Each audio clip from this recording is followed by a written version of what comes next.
Hey guys, Desolate Magic here, and I'm already sick of this stupid article and covering it. Everything in it I couldn't be less interested in, so let's just burn through the rest of the crap that they announced yesterday and today.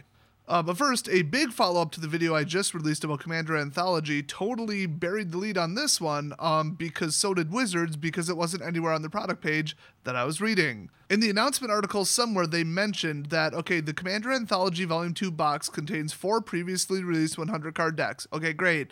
But then they added the statement, including 13 premium foil commanders.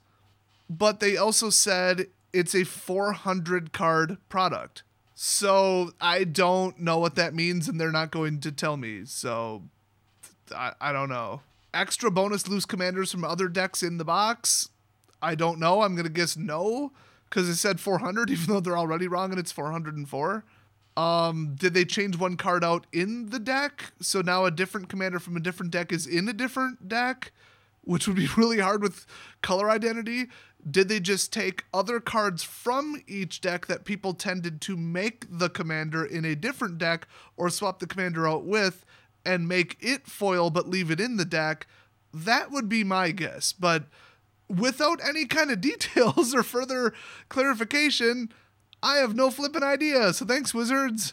It's all kind of undercut by the fact that nobody's going to buy this product. But if I didn't, make this clear enough in the first video, this is not a product for stores or for consumers. It's a terrible product for that. This is, we need to get more of these singles, these ultra rare commander singles out onto the market. Here, open them, Card Kingdom. Like, no real people buy this product. It's just flood the market with more singles that people want to suppress the price. And because the price went up, Wizards want some of that money. Not really anything wrong with that. But for the people who just say this is a bad product, it's not really meant to be a product. It's basically a reprint wave. It's a singles resupply. That's what it really is. Anyway, also, Commander 2018 edition, they're announcing it. Woo, what are you going to do? Announce the next iPhone 2? Oh, look, another one again this year. It's duh. Like, it would be an announcement if they're not releasing Commander 2018. Now, see, this one says the same thing, so I'm starting to wonder. It says, let's see. We will again be releasing new Commander decks with Commander 2018 edition with a release date of August 10th, 2018. There will be 4 new decks featuring 12 premium foil commanders. So I'm thinking there are secondary legendary creatures that are full on color or partial color within the deck that people might want to use as a commander otherwise. But then you've got to take them out of the deck, and they're obviously popular, or powerful, I should say. So then you'd kind of ruin the deck, and it's odd. This is such an odd, unusual, weird product. So let's jump over to the other half of the crucial details, because they literally took the crucial details and split them into 2 different locations. You can't make this up at this point. Choose your commander and carve your path to victory in this unique multiplayer Magic format. It's not always multiplayer oriented, it's just sometimes, occasionally, typically multiplayer. Anyway, call on powerful Planeswalkers and deploy their signature strategies to make sure you're the last player standing. Well, that's interesting. So either the front card, the commander, will be a Planeswalker, or one of the backup ones will be a Planeswalker, or there will just be Planeswalkers in the deck. That's actually really interesting. They've been going really Planeswalker heavy lately, so that's cool, I guess. I still think that it's like kind of inherently unfair and not a great thing to have your Planeswalker, or to have your commander be a Planeswalker. But like, if your play group agrees on that's okay, or apparently if it's printed on the card saying it's okay, then whatever, because like normally the card would have to specify it, I think, unless there was a rules change. But if your play group says, yeah, you can make your commander be a Planeswalker, that's cool, whatever, then do it. I mean, Wizards can't really tell you what to do in a casual format. They can try, but they'll fail.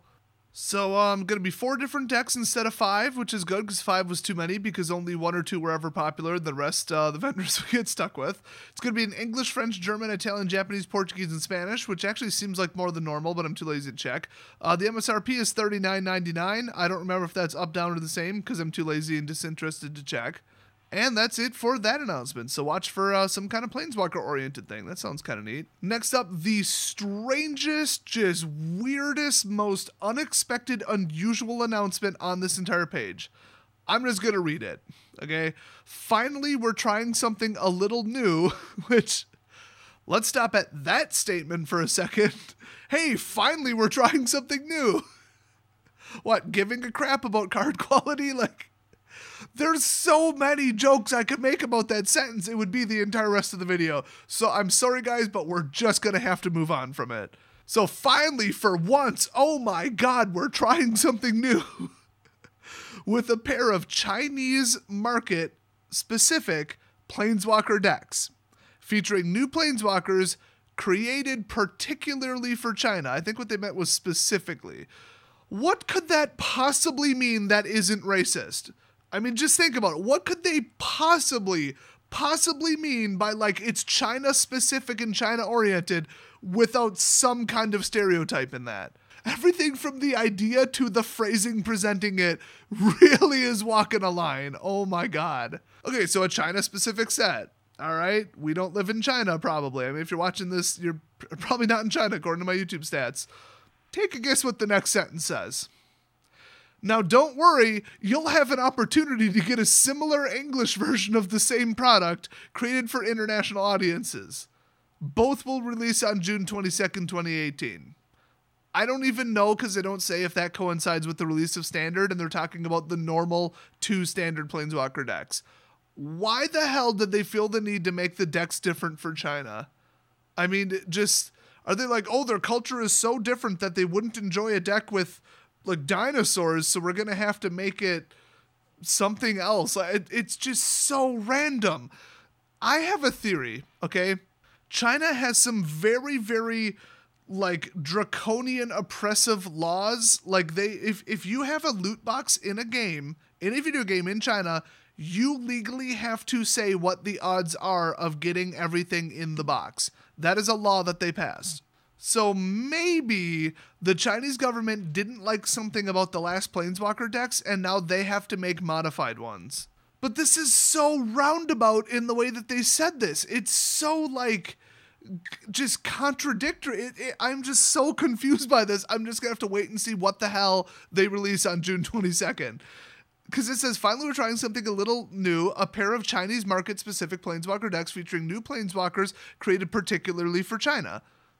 I mean, doesn't that just scream they're mad that Nis is a lesbian? Like, does that not scream that?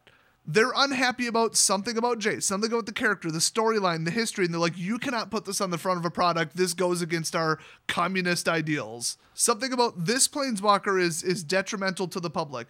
Or they use they used a dragon or something as a Planeswalker, and people would, like, lose their shit. Actually, is Japan the dragon place? Or it's both. I don't know or care. There has to be something more to this. This seems like a needless expense. It's fragmentation of the product. There is no good reason to do this other than being forced, okay? So let me just throw that out there. There is a damn good reason that they did this.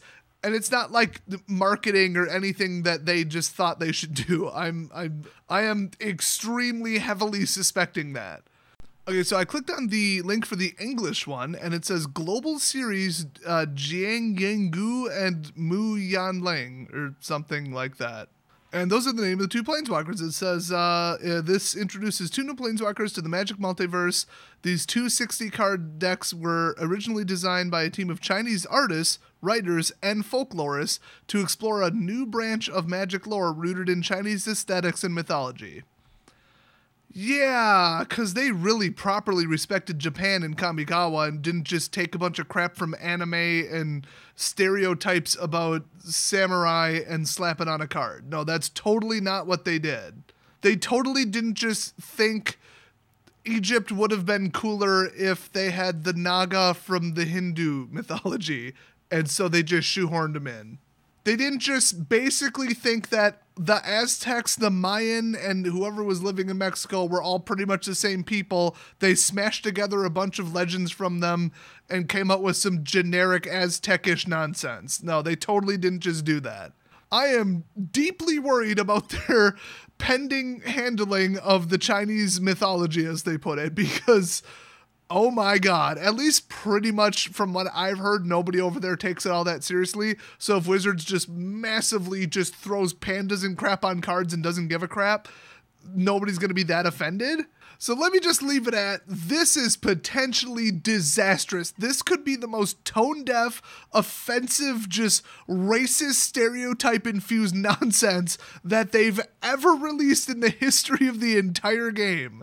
Or it might be proper and accurate and respectful, because they said they hired Chinese artists, writers, and folklorists. I don't know. I mean, it's like the closer you get to like real stuff, the more offensive it is that you put it on like kind of a children's card game and you're kind of trivializing it. Like you could stick to the entire Hindu religion, like to the letter, get everything perfect. Everybody's wearing the right thing. Everybody's named the right thing. They're holding the right weapons. And now you made a game out of it. Like that's almost worse than just taking stupid Hollywood stereotypes of the Hindu culture and religion and just making that into a not serious kids card game. Like legitimately, which one is worse? Here, I'll give you the answer. Both, and they should make up their own damn storylines and cultures instead of just ripping off random things from world history. What the hell? Maybe we're going to the Middle East in the next set. Maybe they're going to do some Middle East stereotypical cliche nonsense and use the whole doublespeak thing where they're like, oh, well, it is, you know, definitely based on real things. Oh, but it's not really the Middle East. Like every time they screw something up or get a detail wrong, oh, but it's our take on it. It's our artistic interpretation of the Middle East. That's the bullshit you heard from them when Kamigawa came out. Oh, guys, we brought in actual historians and we made sure that the robe they were wearing was the right color and the right length. Yeah, but samurais don't really do this. It's our version of Japan. It's not really Japan, guys. It's complete. It's not supposed to be based on real Japan. They flipped around real quick on that one from what I've heard. Oh my God. Anyway. Oh, this is going to be such a disaster. But anyway, it says number of cards 60, MSRP $29.99. Wait, back up the tape on that one? Aren't they $14.99? It would say 120 cards and then $30, or it should say 60 cards like it does and say $15. I really hope that that's a typo and somebody mistakenly thought that you have to buy them together, which is not even how they come out of the box. If they're doubling the price of those damn Planeswalker decks, that would suck. Or maybe this is like a special price just for this one, and maybe it'll be called a Planeswalker deck, but it won't be standard legal, which definitely won't be confusing. And they're fragmenting the product into two different versions. They're like, oh, hey, this is Chinese only. Oh, but if you guys, you know, if you don't like it being Chinese only and you actually wanted to buy it, we're going to have the exact same, just kidding, we made an English version and it's different. Like, what kind of bait and switch weird crap? Like, the way this whole article is written is just the most bizarre thing I've read from them lately. So anyway, a lot of English people into Chinese culture. People in America have a really good like image and everything of the Chinese and their wonderful culture and history. What next? Are we doing a North Korean deck? Are we going to do that too? You think English people want to buy that? They're a bunch of oppressive, job-stealing communists who like kill their own people. Everybody with any kind of money or a political job over there is corrupt, and they pollute, and it's a terrible crap hole of a country. So here's an English version of our Chinese cultural set. Wow. That is so Seattle, I can't handle right now how Seattle that is. People from Seattle trying to describe China is like, it could be a comedy series. Anyway, watch for Global Series 1, as it's called, on store shelves on June 22nd. Now, the Chinese language version of the page is, unsurprisingly, in Chinese. So I had Google Translate take its best guess at it, and honestly, I'm going to read this just for entertainment purposes. Fantasy Tan? Might be Tan. I don't know. Fantasy Tan introduced two new... That's right, past tense. Introduced two new Planeswalker to... I'm not going to get through this. It introduced two new Planeswalker to Magic Multiple Universe. Originally designed by a team of Chinese artists, writers, and folklore researchers, which actually is probably a more accurate way to say it, the 260 Decker decks, oh my god, that is what we need to call them. Guys, I'm running a 67 Decker deck. It's way better than a 60 Decker deck. The 260 Decker decks explored the new magic branch roots of Chinese aesthetics and mythology. Product information. Series of information. Series name. Fantasy Havana. What? Does it take place in Cuba? Did I just leak that? Or is it just a mistranslation? Havana is like a Spanish and Latin word. I don't know how they could possibly screw that up. Anyway, number of cards, 60. Listing date. June 22nd, 2018. Official 3-letter abbreviation, GS1. Language, Simplified Chinese. By the way, the English version is only in English, and that's it. So look for Fantasy Tan on store shelves nowhere near you. Oh, and on June 22nd. All right, that's about enough of that story. Okay, this next story deserves its own video, so I'm skipping over it. Let's get to the rest of this. Okay, there's going to be a Magic Online Championship soon. Let me guess, if you lose, they seize your entire card collection because the terms say they can do that and you don't own shit. That's my guess. Okay, let's read it. This year's Magic Online Championship is coming. Woo! Thanks, Mike Rosenberg, for that amazing insight. The biggest event of the year for Magic Online takes place March 2nd through 4th, 2018, and will be hosted by Wizards of the Coast. Will be hosted at Wizards of the Coast headquarters in Renton, Washington. But it's online, so do you actually have to be there? And if you do, why? It says the tournament will feature 3 days of modern, constructed, and booster draft action. That's weird. 24 competitors. So it's not really a Magic Online Championship. It's really just 24 people in person. Okay, I mean, at least if they're using MTGO in person, they can't cheat. And a total of $200,000 being awarded, with $40,000 going to the winner. Awesome. Keep reading to learn a little bit about what to expect from the tournament and its coverage, and then meet the event's 24 competitors. Wait, they've already selected them, so it's... I don't understand this at all. Probably because I don't use MTGO, but I feel like even if I did, I wouldn't understand this at all. What is any of this? Okay, now I was going to just say screw it and just not read the rest, but now I have to. It says, okay, the tournament and the coverage. Here are the basics you need to know about the MTGO championship.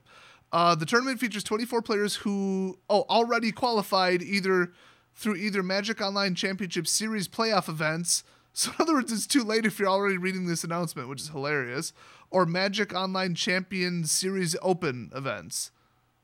Okay, whatever those are.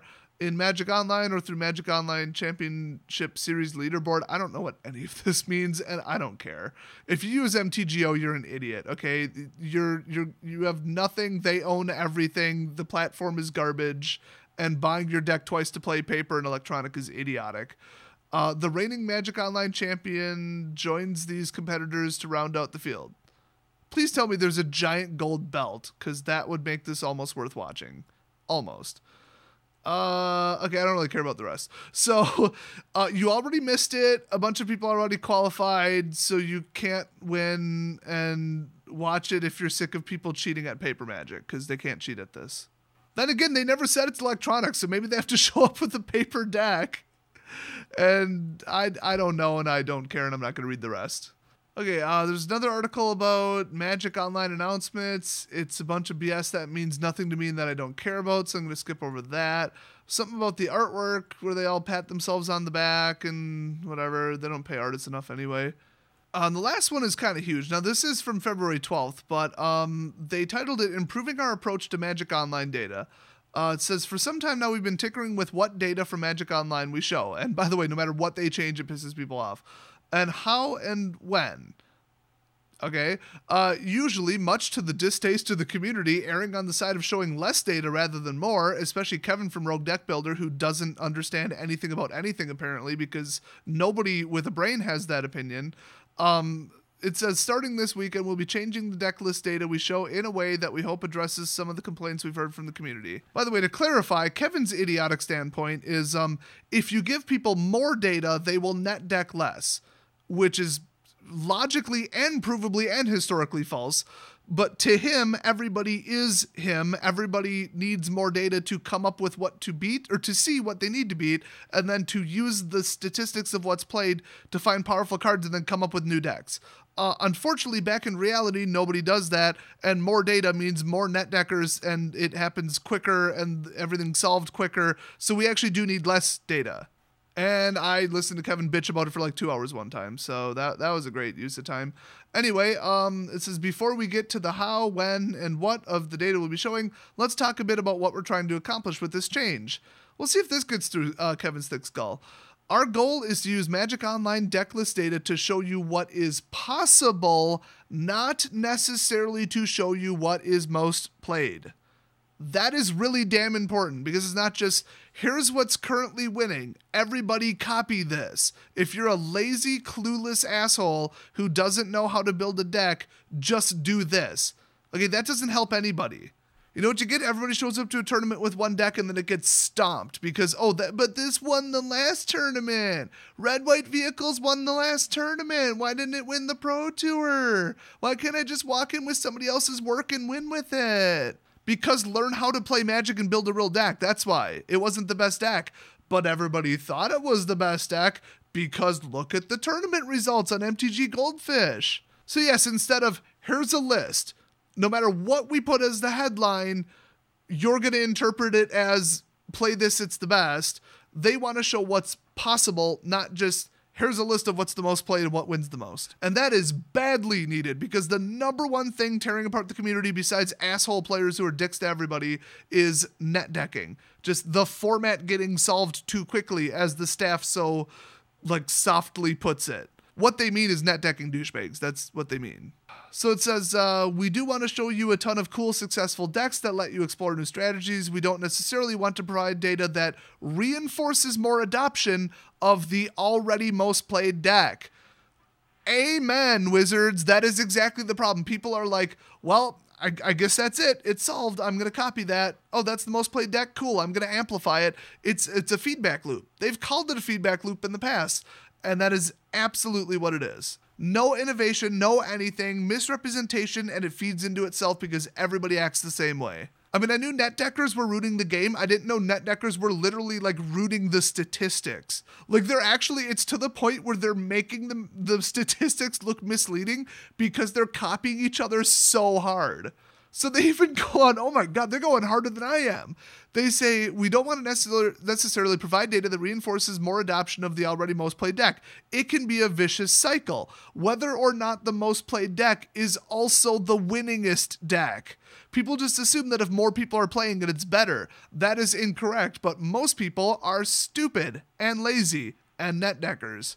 To that end, the new system we're implementing will show every 5-0 deck that is significantly different from any other. That is brilliant. People are saying, but that's lying. That's misleading. Good. That's what you need at this point, because these people are such freaking lemmings. All they do is follow. Nobody innovates anything. So I guess at this point, you have to show them, just here's everything that went 5-0. We're not going to rank it. We're not going to show percentages. We're not going to show density. We're not going to show card play percentages. None of that. We're going to say, here's some good decks. Pick one. Because at least if you're going to net deck, don't have an incorrect, notion of what's the best deck. Because you're wrong, and then you'll feed into, oh, now look, it's even more commonly played. Oh, look, now it's even more commonly played. Oh, now I basically just have to play it because it's 80% of the field, and it might not even be the best damn deck. You know what real pros do? Okay, Travis Wu will be like, hey, this looks strong, this looks strong. Look, everybody net deck. If you're new to the game, just net deck. Just copy a powerful tournament deck. Those are the best. And then he goes and shows up to a pro tour with a deck that nobody's ever seen before. What a freaking troll. He'll show up with what you actually need to play to actually win at Magic given the meta, not follow what everybody else is doing and hope to, let's be honest, out-cheat them. Because, that's what, if you're all playing at the same skill level and with the same deck, your chance of winning is dead even. You're going to win half and lose half. Unless you're cheating, then you're going to win almost all the games, and that'll get you to day 2. Or you can bring a deck that crushes everything else that you think other people are going to play and then just naturally win with it.